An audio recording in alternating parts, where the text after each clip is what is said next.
मुझे कहा गया है कि यहां पर हमारे दलित भाइयों और बहनों की आबादी ज्यादा है। सही कहा है? सही है? आपने अभी मुझे अंबेडकर जी की मूर्ति दी, देखा होगा आपने, है ना? देखा। अंबेडकर जी ने अपनी पूरी जिंदगी किस बात में लगा दी? हां, दलितों को मदद करने के लिए, उनका उत्थान करने के लिए अंबेडकर जी ने अपनी पूरी जिंदगी दी। सही? आपने नरेंद्र मोदी जी का भाषण सुना होगा। कुछ दिन पहले वो कहते हैं हिंदुस्तान में कोई जाति नहीं है, कहते हिंदुस्तान में सिर्फ एक जात है, वो है गरीब। तो जिनको हम दलित कहते हैं, जिनके खिलाफ हर रोज अत्याचार होता है, नरेंद्र मोदी जी कहते हैं देश में दलित है ही नहीं। हर भाषण में कहते हैं मैं ओबीसी हूं, और फिर जैसे ही मैंने जाति जनगणना का सवाल उठाया, जैसे ही मैंने यह कहा कि भैया पता लगाना है इस देश में आदिवासी कितने, दलित कितने, ओबीसी कितने, नरेंद्र मोदी जी कहते हैं मेरी तो जात नहीं है, हिंदुस्तान में जात नहीं है, सिर्फ गरीब है। तो मैं आपको 2-3 आंकड़े देना चाहता हूं, उससे आप समझ जाएंगे हिंदुस्तान में जात है या नहीं। आपने देखा होगा, मैं कन्याकुमारी से 4000 किलोमीटर पैदल कश्मीर तक चला। मीडिया में देखा होगा, आपने देखा। रास्ते हजारों लाखों लोगों से मैं मिला, युवाओं से, बेरोजगार युवाओं से, किसानों से, मजदूरों से, और जहां भी मैं गया सबसे बड़े मुद्दे बेरोजगारी, सबसे बड़े मुद्दे बेरोजगारी और महंगाई। कन्याकुमारी से लेकर कश्मीर तक अगर मैं किसी युवा से पूछता भैया क्या करते हो, क्या पढ़े, मुझे कहेंगे इंजीनियरिंग पढ़ा, मेडिकल पढ़ा, लॉयर बनने का मैंने पढ़ाई की। फिर मैं पूछा भाई करते क्या हो? बेरोजगार। सबसे बढ़िया उदाहरण, रेलवे स्टेशन में मुझे एक कुली मिलता है, मुझे कहता है राहुल जी मैंने तो सिविल इंजीनियरिंग की, मैंने हजारों रुपए अपने दिए और आज मैं कुली का काम कर रहा हूं। पूरे देश में ये। अब बेरोजगार युवा मुझे मिले, मैं उनसे पूछूं भैया तुम्हारी जात क्या है? कोई कहता है मैं ओबीसी हूं, कोई कहता हूं मैं दलित हूं, कोई कहता हूं मैं आदिवासी हूं।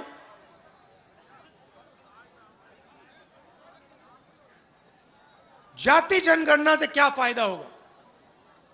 आप में से कोई बता सकता है? जाति जनगणना से पता लगेगा इस देश में दलित कितने, आदिवासी कितने, ओबीसी कितने। अब आप कहोगे उससे क्या फायदा होगा, मैं आपको बताता हूं। भाइयों और बहनों,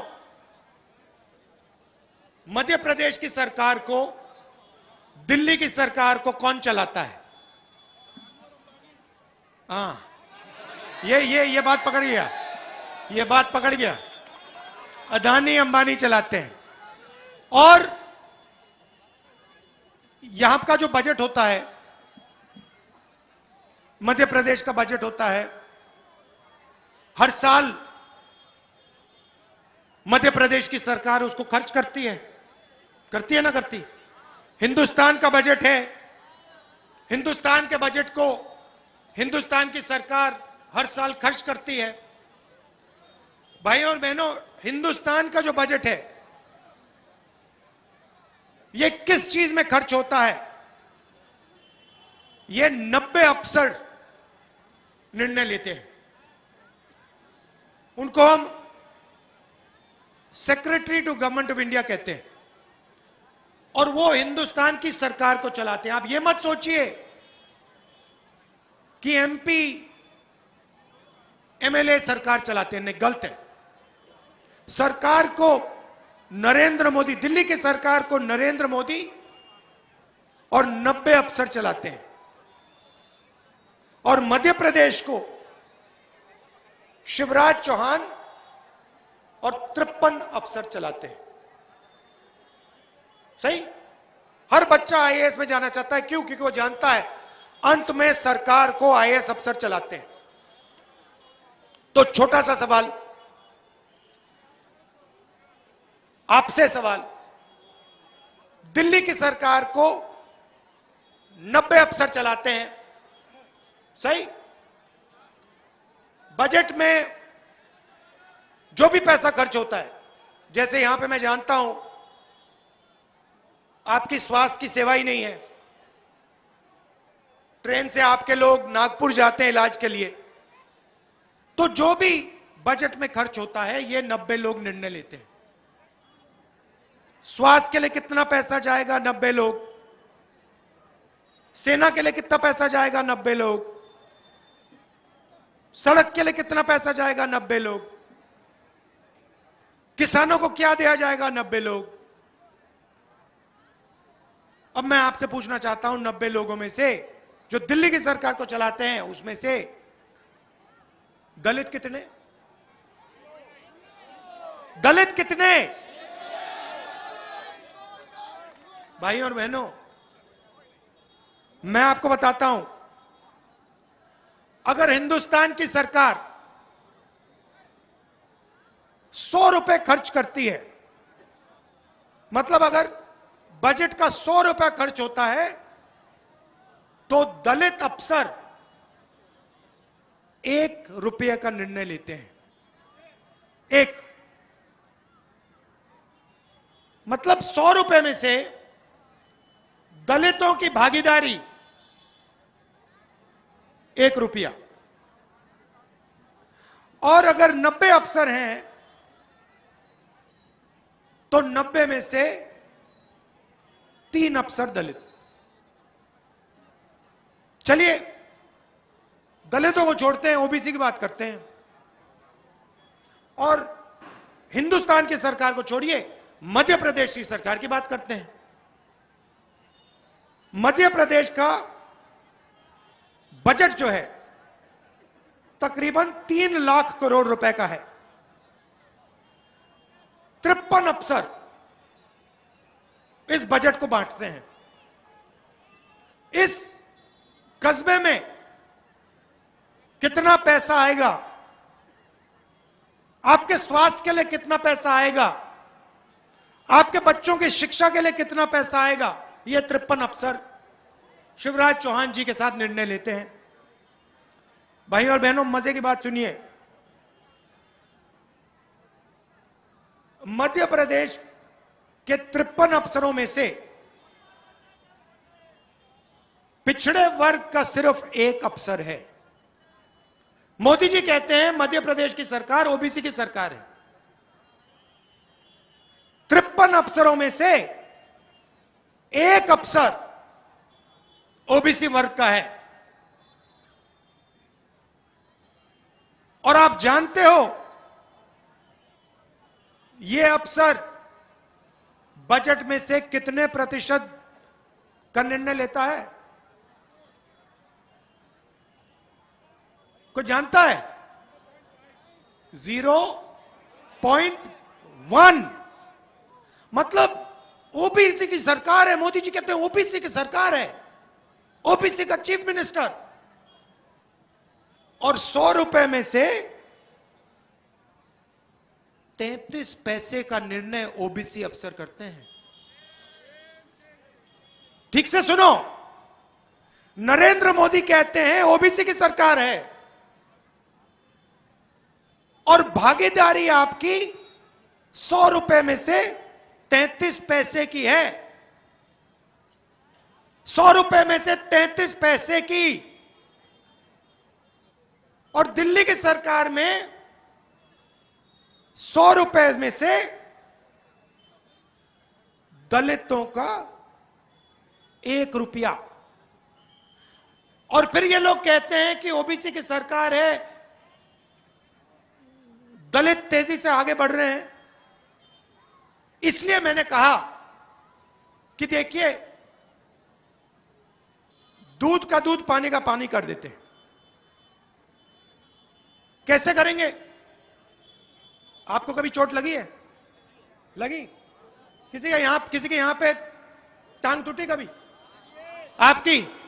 जब आपकी टांग टूटी थी, पहला काम किया आपने? अस्पताल गए, अस्पताल में आपने एक्सरे मांगा, आपने कहा कि भैया मुझे लग रहा है टांग टूटी है, मुझे एक्सरे चाहिए। एक्सरे हुआ, डॉक्टर ने कहा कि देखो भैया एक्सरे हुआ है, आपकी टांग टूटी। इसलिए मैं कह रहा हूं मध्य प्रदेश और हिंदुस्तान का एक्सरे होना चाहिए। करा दो एक्सरे और पता लगाओ हिंदुस्तान की सच्चाई क्या है। मुझे दिख रहा है कि ओबीसी वर्ग को, दलित वर्ग को, आदिवासी वर्ग को दर्द हो रहा है, जबरदस्त दर्द हो रहा है। अब मैं कह रहा हूं कि भैया एक्सरे करा दो, पता लगा दो कि इस देश में आदिवासी कितने हैं, दलित कितने हैं, ओबीसी कितने हैं और ओबीसी में कौन सी जात कितनी है। मेरा आपसे सवाल है, आपकी भागीदारी, दलितों की भागीदारी 1% से कम है। क्या आपकी आबादी 1% से कम है? तो जितनी आपकी आबादी है उतनी आपकी भागीदारी होनी चाहिए। जितने पिछड़े लोग हैं उतनी भागीदारी उनकी होनी चाहिए। अब भैया मुझे बताओ, मध्य प्रदेश में पिछड़ों को 53 अफसर में से 1 अफसर मिला है। 100 रुपए में से 33 पैसे ओबीसी अफसर खर्च करते हैं, निर्णय लेते हैं। क्या ओबीसी की आबादी 0.3% है मध्य प्रदेश की? क्या नहीं? मैं आपको आज बता रहा हूं कि ओबीसी की आबादी कम से कम 50%, 55% है। अगर आपकी आबादी 55% है तो सरकार चलाने में आपका सिर्फ 1 अफसर क्यों? और वो अफसर, उसको कोई काम नहीं दिया, वो बैठा रहता है। 100 रुपए में से सिर्फ 33 पैसे का निर्णय लेता है। जब मैंने ये बात पार्लियामेंट में रखी, नरेंद्र मोदी चुप हो गए।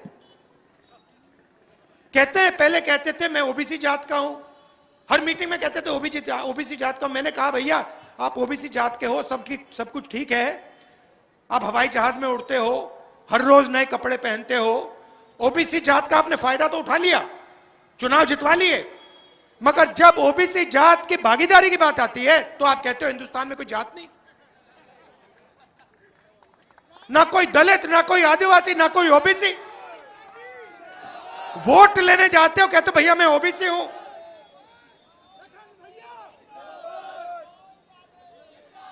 आप वोट लेने जाते हो, कहते हो मैं ओबीसी। जाति जनगणना की बात होती हो, कहते हो भैया ओबीसी जाति नहीं है, दलित जाति नहीं है। तो मैंने निर्णय ले लिया है और मैं जो कहता हूं मैं गारंटी करके कर देता हूं। मैं नरेंद्र मोदी नहीं हूं कि 15 लाख का वायदा कर दूं।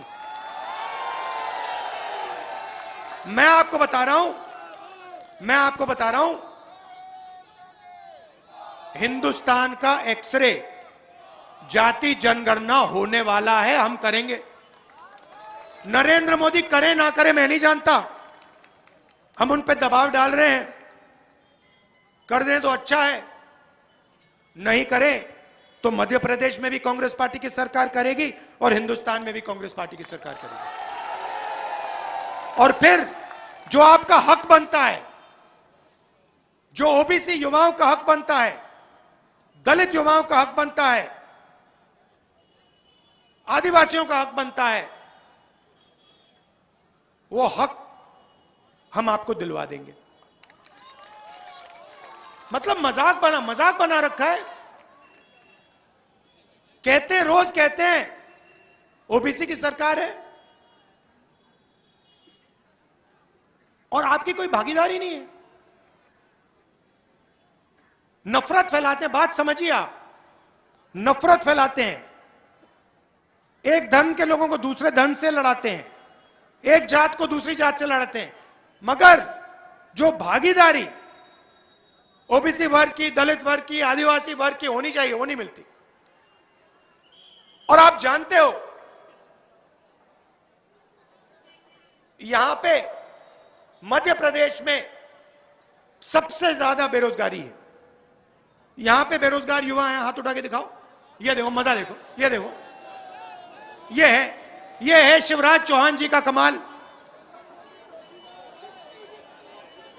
ये देखो बेरोजगार युवा, हाथ उठा के दिखाओ मुझे, ये है, ये सेना खड़ी हुई है, ये जिंदगी भर अपना टाइम जाया कर रहे हैं। भाई और बहनों, आपसे कहा इंजीनियर बनो, डॉक्टर बनो, लॉयर बनो, आपने अपने जेब से माता पिता का पैसा डाल के इंजीनियरिंग कॉलेज, मेडिकल कॉलेज में जाके दिया, पता लगा अदानी जी ने, अंबानी जी ने सारे के सारे रोजगार खत्म कर दिया हिंदुस्तान में। भाई और बहनों, जीएसटी से आपको फायदा हुआ? जीएसटी किसके लिए की गई? अदानी के लिए की गई, अदानी के लिए। अदानी जी,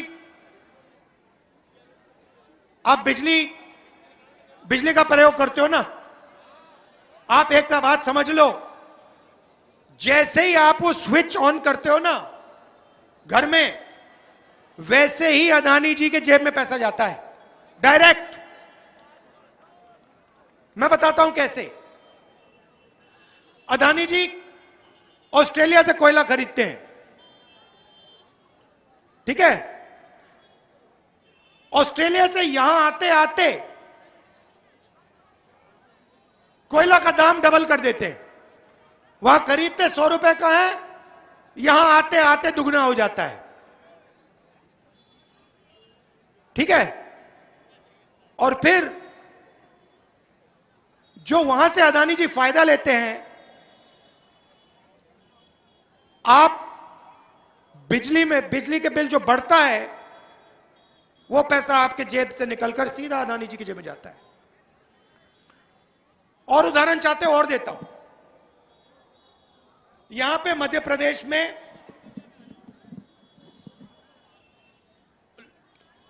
करोड़ों किसान हैं। मजे की बात आपको बताता हूं। नरेंद्र मोदी जी फसल बीमा योजना लाए, नाम सुना है आपने? नाम सुना है? फसल बीमा योजना में हिंदुस्तान की सरकार, मध्य प्रदेश की सरकार तकरीबन 30,000 करोड़ रुपए डालती है और हमारे किसान तकरीबन 5,000 करोड़ रुपए डालते हैं। अच्छा भैया, जो सरकार पैसा डालती है कहां से आता है? जीएसटी से। तो जीएसटी से आपसे पैसा लेते हैं, ठीक है? 30,000 करोड़ रुपए आपकी जेब से निकाला, आपने पेट्रोल खरीदा जीएसटी, आपने खाना खाया जीएसटी, आपने कुछ खरीदा, ये शर्ट खरीदी जीएसटी, पैसा आया 30,000 करोड़ रुपए फसल बीमा योजना में गया। नरेंद्र मोदी जी ने कहा नई योजना लाया हूं, ठीक है? अब जब किसान का खेत पर ओला गिरता है, बारिश आती है, नुकसान हो जाता है, आंधी आती है, किसान जाता है कंपनी के पास, कहता है भैया देखो मैंने पैसा भरा था, मुझे पैसा दो, बीमा का पैसा दो। कंपनी उससे कहती है भैया हम तुम्हें पैसा नहीं देने वाले, तुम्हारे डिस्ट्रिक्ट में नुकसान नहीं हुआ, तुम्हें हम पैसा नहीं देंगे। 30,000 करोड़ रुपए भाई और बहनों 16 कंपनी को मिला है। 16 कंपनी को 30,000 करोड़ रुपए मिला है आपका। अब सवाल, उस कंपनी में दलित कितने, आदिवासी कितने, पिछड़े कितने, बता दो। तो पैसे कहां से गए? दलित, आदिवासी, पिछड़ों से, आपकी जेब से। कहां पहुंचे? अदानी के पास, 16 कंपनियों के पास। आपसे कहा भैया बहुत अच्छी योजना चलाई हमने, बीमा योजना। आपको पता भी नहीं लगा कि आपकी जेब से जीएसटी से पैसा गया, गुजर गया, 16 कंपनियों के पास गया, उठा के ले गए। किसानों को उन्होंने, आधे किसानों को पैसा दिया, आधे को कहा कि भैया हम तुम्हें नहीं देंगे। 5-10 हजार करोड़ पैसे बन गए। पैसा किसका? ओबीसी, दलित, आदिवासी। और आपका कंपनी में एक आदमी नहीं दिखेगा। अदानी जी की कंपनी में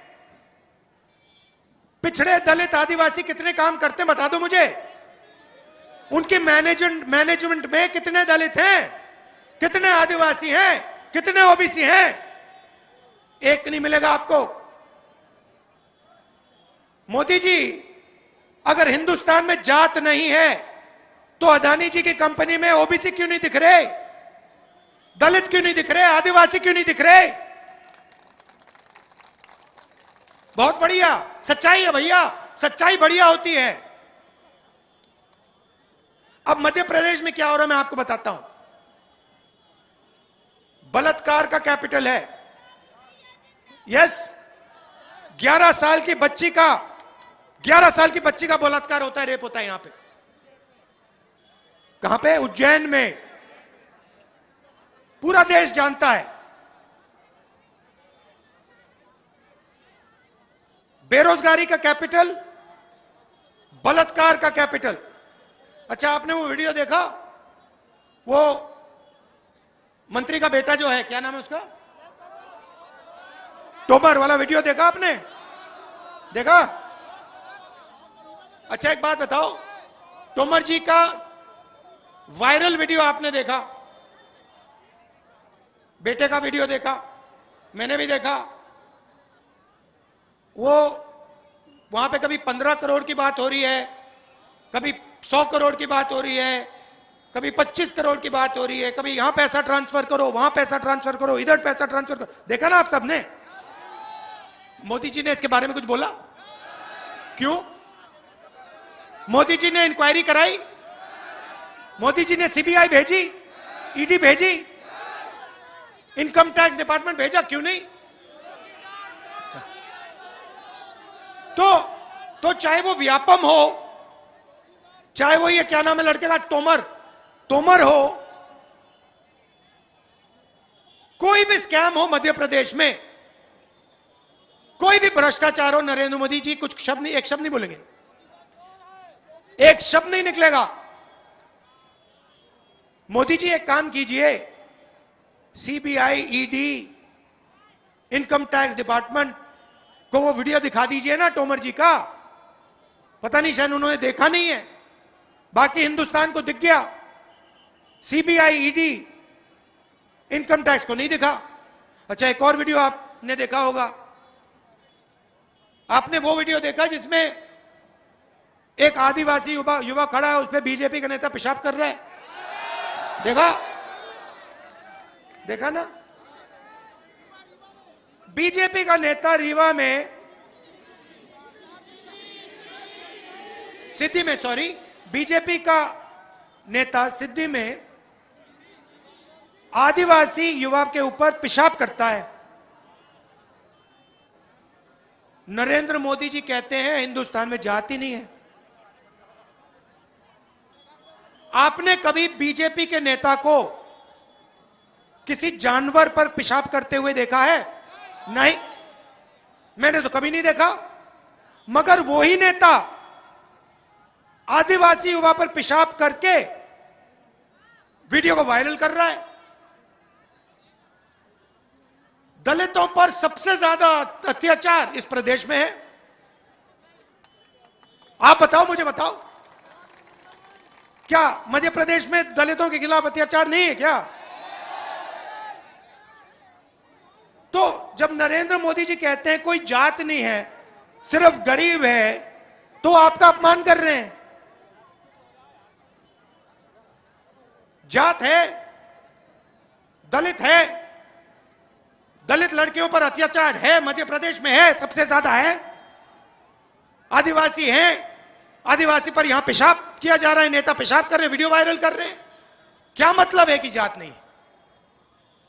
जब भागीदारी देने का समय आया, जब सरकार में जगह देने का समय आया, जाति जनगणना का समय आया, तो नरेंद्र मोदी कहते हैं, नरेंद्र मोदी जी कहते हैं जाति नहीं है।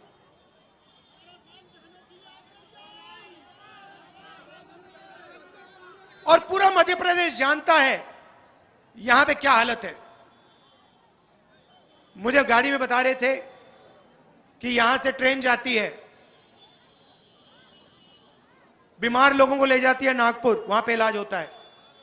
यहां पे कांग्रेस पार्टी की सरकार आएगी, आपको ट्रेन से कहीं जाने की जरूरत नहीं होगी, यहां इलाज होगा। तो देखिए, हमें, आप देखिए, पिछली बार चुनाव हुआ, मैंने कहा देखिए बाकी सब ठीक है, मैं आपको वायदा कर रहा हूं किसानों का कर्जा माफ होगा। किसानों का कर्जा माफ हो गया। छत्तीसगढ़ में मैंने बोला कि देखिए धान आपको 2,500 रुपए का मिलेगा। आज छत्तीसगढ़ में धान 3,200 रुपए का मिल रहा है। कर्नाटक में हमने कहा कि देखिए, कर्नाटक की महिलाएं बस के लिए 1 रुपया नहीं देंगे, फ्री में घूमेंगी। कर्नाटक की महिलाएं आज फ्री में कर्नाटक में बस में घूमती हैं। हमने यहां पे कहा है किसानों का कर्जा माफ होगा, इस चुनाव के बाद होगा। गारंटी करके कह रहा हूं, चुनाव के बाद किसानों का कर्जा माफ हो जाएगा, देख लेना आप। मैंने कहा भैया सिलेंडर कितने का मिलता है? शिवराज चौहान जी की सरकार में कितने का मिलता है? 1100 का। 1100 का। अच्छी तरह सुनो, चुनाव के बाद हमारी जो यहां माताएं बहनें हैं, सिलेंडर 500 रुपए का होगा, लिख के ले लो। और जो मैं कहता हूं मैं करके दिखा देता हूं। आपने यहां इतने प्यार से मेरी बात सुनी। अच्छा, आखिरी बात, यहां पे दुकानदार हैं, छोटे दुकानदार हैं। जब हम किसान को पैसा देते हैं, जैसे हमने कहा कि धान के लिए यहां सही रेट देंगे, जब हम मजदूरों को, किसानों को पैसा देते हैं, उस पैसे को यहां जाके खर्च करते हैं, सही? तो मजदूरों को, किसानों को जब हम पैसा देते हैं, वो छोटे दुकानदार के दुकान में जाके पैसा खर्च करते हैं।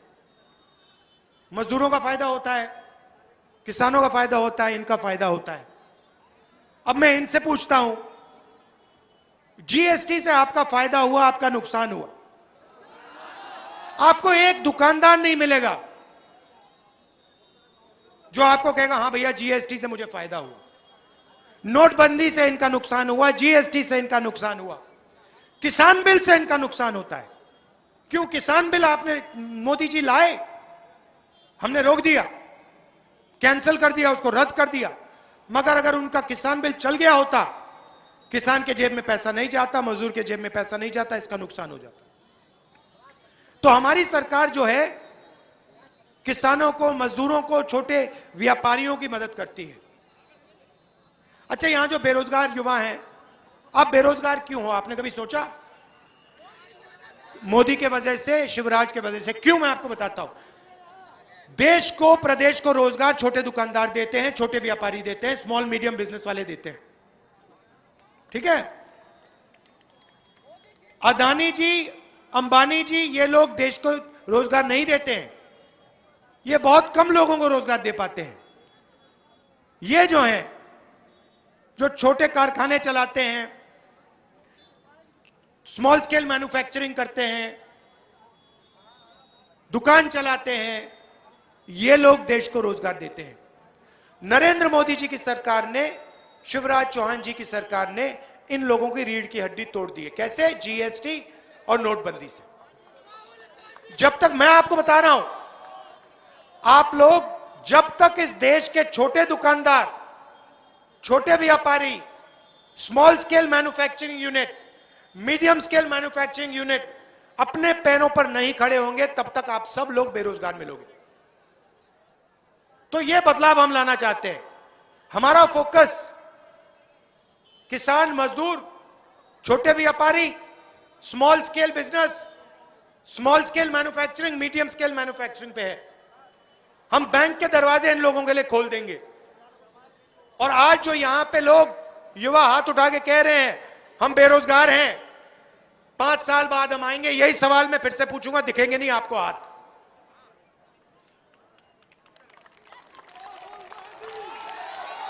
आप सब ने, अच्छा आखिरी बात देखिए, आखिरी बात, सबसे बड़ा नुकसान, देश का सबसे बड़ा नुकसान नफरत और हिंसा से होता है। सही? आपने, अगर आपके परिवार में भाई भाई के बीच में लड़ाई हो जाए, बाप बेटे के बीच में लड़ाई हो जाए, बहनों के बीच में लड़ाई हो जाए, वो परिवार सफल हो सकता है क्या? कभी नहीं हो सकता। देश भी वैसा ही होता है। अगर देश में नफरत फैलती है, हिंसा फैलती है, देश का भला नहीं हो सकता। मैंने यात्रा क्यों की? 4000 किलोमीटर चलना आसान बात नहीं है भाई और बहनों। आपने मेरी मदद की, आपने पूरी अपनी शक्ति झोंक दी, आपने मुझे मदद की तो मैं कर दिया, मैंने कर दिया। मगर मैं भारत जोड़ो यात्रा पे क्यों निकला? क्योंकि मैं चाहता था कि यह देश जो है मोहब्बत का देश है, नफरत का देश नहीं है। और मैं मोहब्बत की राजनीति करना चाहता था, क्योंकि मैं देश प्रेमी हूं, देशभक्त हूं, और मैं जानता हूं देश को कमजोर करने का सबसे बेहतर तरीका नफरत फैला दो, देश कमजोर हो जाएगा। परिवार को कमजोर करना है, नफरत फैला दो, भाई भाई के बीच में नफरत फैला दो, परिवार कमजोर हो जाएगा। देश को कमजोर करना है, भाई भाई के बीच में नफरत फैला दो, देश कमजोर हो जाएगा। युवाओं के बीच में नफरत फैला दो, देश कमजोर हो जाएगा।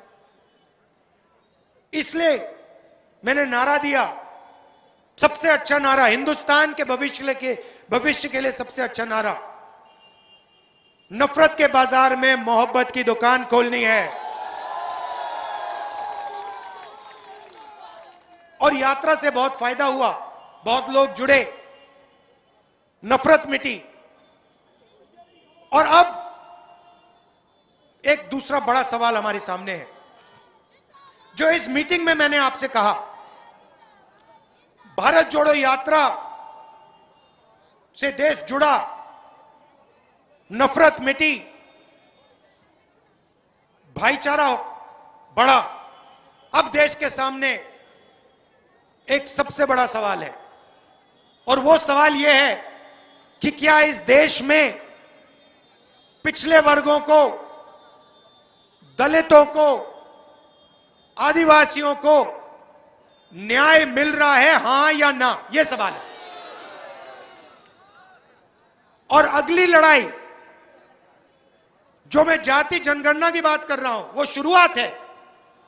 अगली लड़ाई कमजोर वर्गों के न्याय की लड़ाई है, और उसका पहला कदम मध्य प्रदेश में, पहला कदम यहां लिया जा रहा है। मध्य प्रदेश की सरकार को बदल के यह पहला कदम लिया जा रहा है। आप सब यहां आए, रात का समय है, इतने प्यार से आपने मेरी बात सुनी, दिल से आपका धन्यवाद। और शिवराज जी, इस सवाल का आप जवाब दीजिए, अगर ये ओबीसी की सरकार है, अगर ये पिछड़ों की सरकार है, तो 53 में से एक अफसर ओबीसी का क्यों है, और 100 रुपए में से 33 पैसे ओबीसी अफसर, ओबीसी के ऑफिसर्स पर क्यों निर्णय ले रहे हैं। धन्यवाद, जय हिंद। शिवराज जी कल तक जवाब दे देना।